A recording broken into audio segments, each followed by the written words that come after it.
الحمد لله رب العالمين والصلاة والسلام على رسوله الكريم اللهم انفعنا بما علمتنا وعلمنا ما ينفعنا وزدنا علما اللهم أعنا على ذكرك وشكرك وحسن عبادتك والذين يبيتون لربهم سجدا وقياما. اللہ سبحانہ وتعالیٰ نے سورہ فرقان میں عباد الرحمن کی صفات بیان کی ہیں. عباد الرحمن کون ہیں؟ عباد ہیں یعنی عبادت گزار ہیں کس کے؟ الرحمن کے، اللہ سبحانہ وتعالیٰ کے. ان کی صفات میں سے والذین یبیتون لربہم سجدا وقیاما، کہ وہ لوگ یبیتون رات گزارتے ہیں اپنے رب کے ہاں سجدا وقیاما، سجود کی حالت میں اور قیام کی حالت میں. یہ صفت جو ہے عباد الرحمن کی کہ وہ رات قیام میں اور سجود میں گزارتے ہیں، یعنی نماز کی حالت میں گزارتے ہیں، یہ بے حد ضروری ہو جاتی ہے ان آخری 10 راتوں میں. رمضان کی یہ جو آخری 10 راتیں ہیں ان میں یہ صفت ہم سب کو پریکٹس کرنی چاہیے، یہ کوالٹی. ویسے تو مؤمنین پورے سال میں کچھ وقت ضرور نکالتے ہیں اللہ سبحانہ وتعالیٰ کے لیے راتوں میں. رسول اللہ صلی اللہ علیہ وسلم نے بھی اس کی طرف تلقین کی جب کہا افشوا السلام واطعموا الطعام وصلوا باللیل والناس نیام، رات کو نماز پڑھو جب لوگ سو رہے ہوں. تو اللہ سبحانہ وتعالیٰ جن لوگوں سے محبت کرتا ہے ان کا معمول ہے یہ کہ وہ رات کی ساعات جو ہیں، رات کے گھنٹے اللہ تعالیٰ کے ہاں سجدے میں اور قیام میں یعنی نماز میں گزارتے ہیں. تو ہم الحمدللہ اب رمضان کی آخری 10 راتوں میں انٹر ہو گئے ہیں، اور رات جو ہے وہ طلوع آفتاب سے شروع ہو جاتی ہے. رات یعنی مغرب کے ٹائم سے رات شروع ہو جاتی ہے. اس وقت رات داخل ہے، اور اس وقت جو قیام کی حالت میں ہے اور سجدے کی حالت میں ہے وہ انشاءاللہ اس آیت کے تحت اللہ تعالیٰ کے ہاں لکھے جائیں گے. لیکن یہ راتیں بے حد قیمتی ہیں کہ ان میں کوئی ایسا وقت نہیں، انسان کا کوئی ایسا وقت نہیں ہونا چاہیے جو عبادت سے خالی ہو. آئیڈیل اسپیکنگ رسول اللہ صلی اللہ علیہ وسلم کے بارے میں ہمیں پتہ لگتا ہے کہ آپ صلی اللہ علیہ وسلم رمضان میں اور رمضان کے باہر راتوں کا عبادت کیا کرتے تھے. آپ صلی اللہ علیہ وسلم کا معمول آپ کے لیے نارمل تھا آدھی آدھی رات عبادت کرنا، آدھی آدھی رات عبادت کرنا.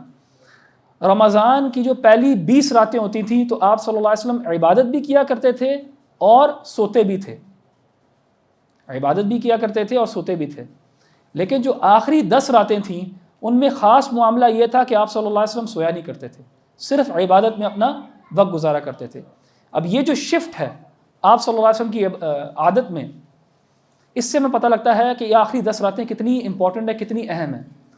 بلکہ روایات کے اندر آتا ہے کہ رسول اللہ صلی اللہ علیہ وسلم اپنی کمر کس لیا کرتے تھے، یعنی تیار ہو جاتے تھے وہ لمبے لمبے قیام کے لیے، لمبی لمبی عبادت کے لیے.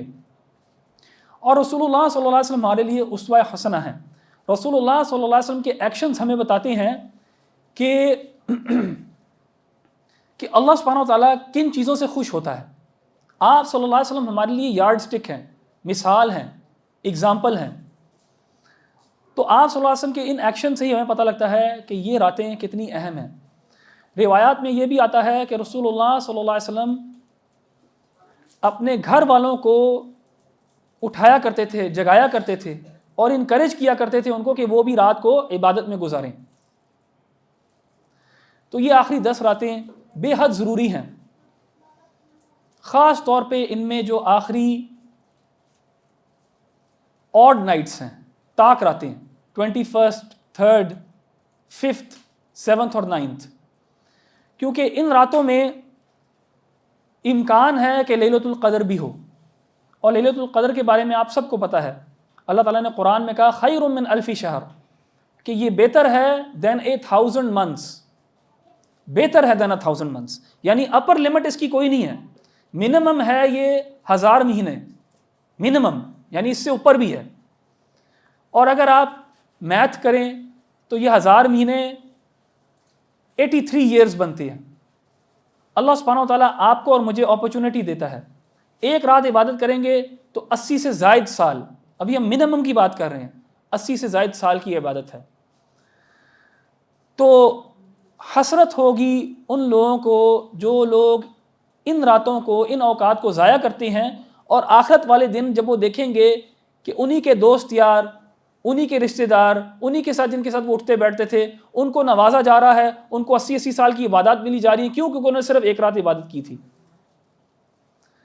تو یہ مؤمنین جن کا ہدف اللہ تعالیٰ کی خوشی ہے، جن کا ہدف اللہ تعالیٰ کی جنت ہے، ان کے لیے یہ گرینڈ اپرچونٹی ہے، گرینڈ سیل ہے، اور وہ کبھی بھی اس چیز کو ضائع نہیں ہونے دیں گے. تو ان راتوں کو پوری کوشش کریں کہ ان راتوں میں سوئیں کم یا نہ سوئیں، اور اللہ سبحانہ و تعالیٰ کی عبادت میں گزاریں. کل سے تھوڑا سا میں افسردہ تھا، سیڈ تھا. کس بات کے اوپر؟ کہ مجھے لگا کہ میں نے ایک اپرچونٹی مس کی ہے اس دفعہ، جس کی سعادت اللہ تعالیٰ نے مجھے پچھلے سال دی تھی. الحمدللہ پچھلے سال میں اعتکاف میں بیٹھا تھا اس ٹائم، اور اس سال مصروفیت کی وجہ سے، کام کاج کی وجہ سے، اس سال مجھے یہ سعادت حاصل نہیں ہوئی. اس سال اللہ سبحانہ و تعالیٰ نے مجھے توفیق نہیں دی کہ میں اعتکاف میں بیٹھ سکوں. اور کوشش ہم سب کی یہ ہونی چاہیے کہ ہمارا یہ والا رمضان جو ہے وہ پچھلے رمضان سے بہتر ہو. We should always try for a better Ramzan. ہر سال رمضان جو ہے پچھلے رمضان سے بہتر ہونا چاہیے. اور اعتکاف کی حالت میں عبادت کرنا اور غیر اعتکاف یہ برابر نہیں ہو سکتا، بہت مشکل ہے. اعتکاف میں جب آپ اللہ تعالیٰ کے ہاں اپنے آپ کو بالکل الگ کر دیتے ہو، اور آپ کے پاس کوئی ڈسٹریکشنز نہیں ہیں، نہ فیملی کی، نہ فرینڈز کی، نہ فون کی، نہ کسی چیز کی، تو جو عبادت کی کوالٹی اور کوانٹٹی اس وقت ہوتی ہے وہ شاید غیر اعتکاف نہیں ہوتی. تو مجھے اس چیز کا افسوس ہے اپنے اوپر کہ میں نے یہ اپرچونٹی مس کی. لیکن ایٹ دا سیم ٹائم اس افسوس کے اندر ایک انکریجمنٹ بھی ہے کہ میں اپنے آپ کو پھر پش کروں غیر اعتکاف میں عبادت کر کے. اور آپ لوگوں کو بھی جن کو اعتکاف نصیب نہیں ہوا، اس کا یہ مطلب نہیں ہے کہ آپ اپنے آپ کو پش نہیں کر سکتے. اینڈ ٹھیک ہے، زندگی جو ہے اس کے ساتھ اور بھی ذمہ داریاں جڑی ہوئی ہیں، اور سب لوگ نہیں اپنے آپ کو الگ کر سکتے 10 دنوں کے لیے. لیکن سب عبادت تو ضرور کر سکتے ہیں، کسی نہ کسی حد تک تو ضرور کر سکتے ہیں. سب سے آئیڈیل اچیو کرنے کی کوشش کر سکتے ہیں. اگر وہ نہیں ہوتا تو اس سے نیچے، وہ نہیں ہوتا تو اس سے نیچے، وہ نہیں ہوتا تو اس سے نیچے. لیکن انسان کی نیت تو ہو یہ. اور ہو سکتا ہے کہ اگر آپ چاہتے تھے اعتکاف کرنا مثال کے طور پہ، یا اگر آپ چاہتے تھے ساری رات اٹھنا اور عبادت کرنا، لیکن آپ کی کچھ ذمہ داریاں ایسی تھیں جس کی وجہ سے آپ اعتکاف نہیں کر سکے مثال کے طور پہ، یا ساری رات عبادت نہیں کر سکے، تو اللہ آپ کے لیے ایسے ہی لکھے گا کہ جیسے کہ آپ نے اعتکاف کیا ہو یا ساری رات عبادت کی ہو. اور ہمیں اپنے دین سے اس کا ثبوت ملتا ہے. رسول اللہ صلی اللہ علیہ وسلم کے ساتھ کچھ صحابہ جو ہیں وہ جہاد پہ نہیں جا سکے، اپنی مالی کمزوری کی وجہ سے نہیں جا سکے، اور اللہ تعالیٰ نے ان کے بارے میں قرآن میں کہا کہ جتنا تم سفر کرتے ہو، جتنا سفر مجاہدین کرتے ہیں اتنا یہ سفر کرتے ہیں، اور اتنا ہی وہ اجر کماتے ہیں اللہ تعالیٰ کے ہاں اپنے گھر بیٹھے ہوئے. تو نیت جو ہے اس کی اہمیت. تو ابھی سے ارادہ کریں کہ آپ نے ہائیسٹ لیول اچیو کرنا ہے ان 10 راتوں میں.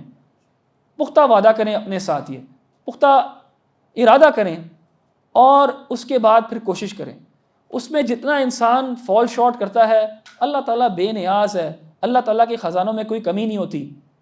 اللہ تعالیٰ تو آپ کو دینا چاہتا ہے، اللہ تعالیٰ تو دینا چاہتا ہے. تو کوئی اگر انسان کی کچھ کمی بھی ہوتی ہے کسی بھی وجہ سے، تو اللہ تعالیٰ اس کو پورا کرنے والا ہے. تو ان راتوں میں سب سے بڑھ کے عبادت جو ہے وہ ہے نماز، جس کو دیگر آیات میں اور احادیث میں قیام سے جوڑا گیا ہے. قیام کہتے ہیں کھڑے ہونے کو. تو سب سے بہترین عبادت ان راتوں میں کھڑا ہونا ہے اللہ تعالیٰ کے ہاں. اور یہ جو عبادت ہے نماز کی، یہ اپنے اندر ہر چیز سمو لیتی ہے. یعنی اس کے اندر بدنی عبادت بھی ہے، یعنی باڈیلی ایکٹ آف ورشپ بھی ہے یہ. یہاں تک کہ آپ کی آنکھیں بھی عبادت کے اندر ہوتی ہیں کیونکہ وہ سجدے کی حالت میں سجدے کی جگہ پہ دیکھ رہی ہوتی ہیں نماز کی حالت میں. نماز جو ہے وہ ایک ذکر ہے اللہ تعالیٰ کے لیے. وَأَقِمِ الصَّلَاةَ لِذِكْرِي یہ اللہ تعالیٰ کے ذکر ہے. اس کے اندر قرآن بھی پڑھا جا رہا ہے, اس کے اندر دعا بھی ہے. سجدے کی حالت میں اور رکوع کی حالت میں دعا کریں. یعنی نماز ہر عبادت کو اپنے ہاں سمو لیتی ہے. قرآن آپ الگ سے بھی پڑھ سکتے ہیں لیکن نماز کی حالت میں پڑھیں گے تو بہتر ہے. دعا آپ الگ سے بھی کر سکتے ہیں, نماز کی حالت میں بہتر ہے. ذکر الگ سے بھی عبادت ہے, نماز کی حالت میں نماز ہے ہی ذکر, بہتر ہے. تو نماز پڑھیں اور نماز پڑھیں لمبی نماز پڑھیں. رسول اللہ صلی اللہ علیہ وسلم لمبا قیام کیا کرتے تھے, قرآن پڑھا کرتے تھے, لمبا قیام,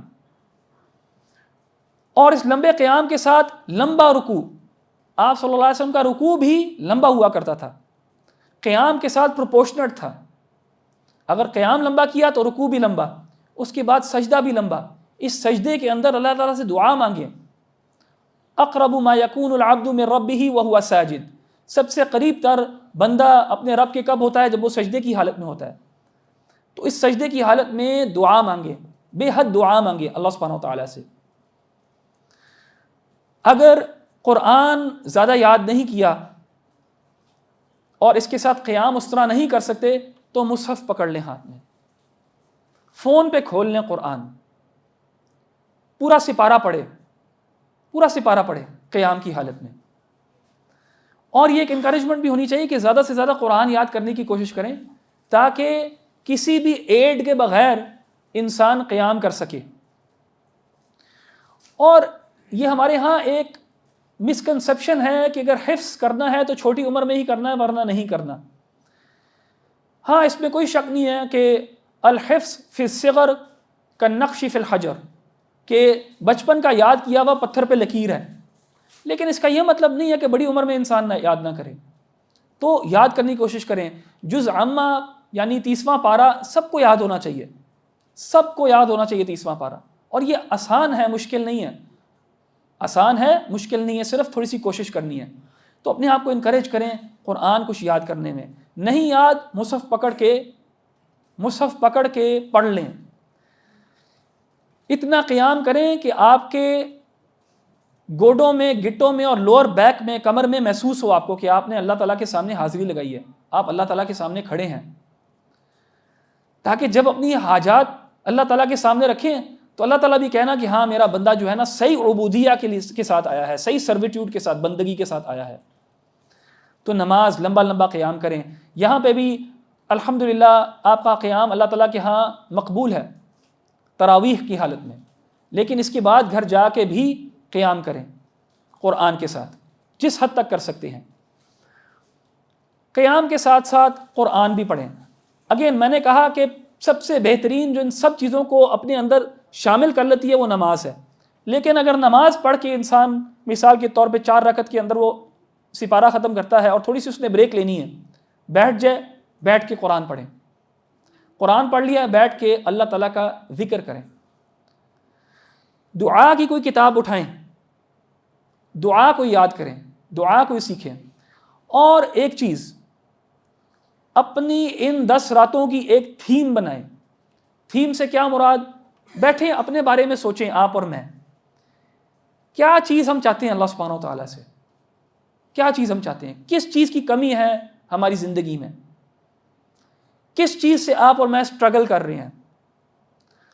اور فرسٹ اینڈ فارموسٹ آخرت کے لحاظ سے, ہدایت کے لحاظ سے ان چیزوں کو فوکس کریں, لیکن دنیاوی لحاظ سے بھی ربنا آتنا فی الدنیا حسنہ وفی الآخرۃ حسنہ, دونوں چیزوں کو سوچیں اس کے بارے میں.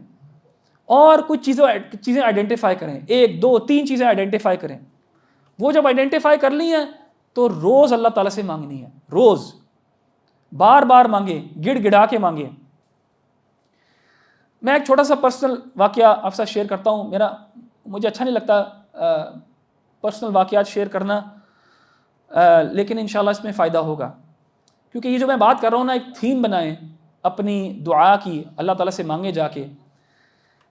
2019 میں میری بیٹی فوت ہوئی تھی، میری فرسٹ بورن، اور 2018 میں دسمبر 2018 میں وہ فوت ہوئی۔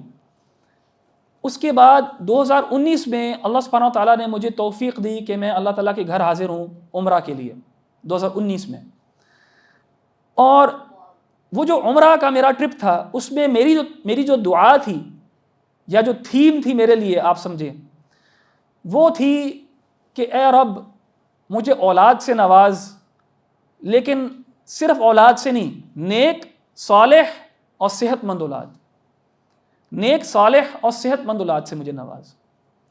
اور یہی میری دعا تھی، اسی کے پیچھے میری ساری عبادات تھیں۔ یعنی اگر آپ پوچھیں میرے سے کہ میرا جو عمرہ تھا 2019 کا، اس کی تھیم کیا تھی، تو وہ یہی دعا تھی۔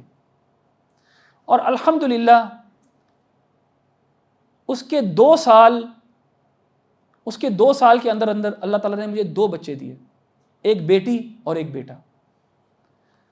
2 سال سے بھی کم میں، دسمبر 2019 میں نے عمرہ کیا، نومبر 2020 میں میری بیٹی پیدا ہوئی، اور پھر اکتوبر 2021 میں میرا بیٹا پیدا ہوا، الحمدللہ۔ تو اللہ تعالیٰ سے مانگے، اللہ تعالیٰ دینے والا ہے، دنیا میں بھی مانگے، آخرت میں بھی مانگے۔ سوچیں اپنے بارے میں کہ آپ کا افتقار الی اللہ، یعنی آپ اور میں تو ہم انتم الفقراء الی اللہ، اللہ تعالیٰ قرآن میں کہتے ہیں کہ تم لوگ تو فقیر ہو اللہ تعالیٰ کے ہاں۔ آپ کے اور میرے پاس ہے ہی کیا ہے آپ کے پاس اور میرے پاس؟ کچھ بھی نہیں ہے، واللہ کچھ بھی نہیں ہے۔ کیا اپنی صحت ہے آپ کے پاس؟ اور آپ کی اولاد آپ کے پاس ہے، آپ کے والدین آپ کے پاس ہے، آپ کا پیسہ آپ کے پاس ہے؟ کچھ بھی نہیں ہے آپ کے پاس، سب اللہ تعالیٰ کے پاس ہے۔ اس چیز کو پہچانیں، اس چیز کو جانیں، اور پھر اللہ تعالیٰ سے مانگیں۔ جن چیزوں کو آپ چاہتے ہیں کہ میرے ہاں پریزرو ہوں، اللہ تعالیٰ سے اس کی پریزرویشن مانگیں کہ یا رب میرے ماں باپ کی حفاظت کریں، میرے ماں باپ کو لمبی عمر دیں اچھے اعمال کے ساتھ۔ تو کچھ بھی نہیں ہے آپ کے پاس اور میرے پاس، سب کچھ اللہ تعالیٰ کے پاس ہے۔ اور یہ 10 راتیں جو ہیں یہ اللہ تعالیٰ کے ہاں بے حد قیمتی ہیں، تو ہم بھی ان کو قیمتی جانیں اور اپنے اوقات جو ہیں ان میں صرف کریں نماز کی حالت میں۔ اگر کوئی بھائی کوئی بہن ایسی ہیں جو زیادہ وقت نہیں نکال سکتے، کام کاج ہے، کوئی بھی کام ہے، آپ نے کہیں گاڑی میں کہیں جانا ہے، اللہ تعالیٰ کا ذکر کریں اس وقت، سبحان اللہ، الحمدللہ، اللہ اکبر، لا الہ الا اللہ، سبحان اللہ وبحمدہ، لا الہ الا اللہ وحدہ لا شریک لہ، لہ الملک ولہ الحمد وہو علی کل شیء قدیر۔ تسبیح کریں اللہ سبحانہ وتعالیٰ کی۔ تو مجھے امید ہے انشاءاللہ کہ آپ اور میں ہم بھرپور فائدہ اٹھائیں گے ان 10 راتوں کا۔ اللہ سبحانہ وتعالیٰ سے دعا ہے کہ اللہ سبحانہ وتعالیٰ ہمیں توفیق دے کہ ہم ان 10 راتیں خوب اللہ سبحانہ وتعالیٰ کی عبادت کر سکیں، اپنے سارے گناہ بخشوا سکیں، اور جو بھی ہماری حاجات ہیں ان کو اللہ تعالیٰ کے سامنے پیش کر سکیں۔ سبحانک اللہم و بحمدک، اشہد ان لا الہ الا انت، استغفرک و اتوب الیک۔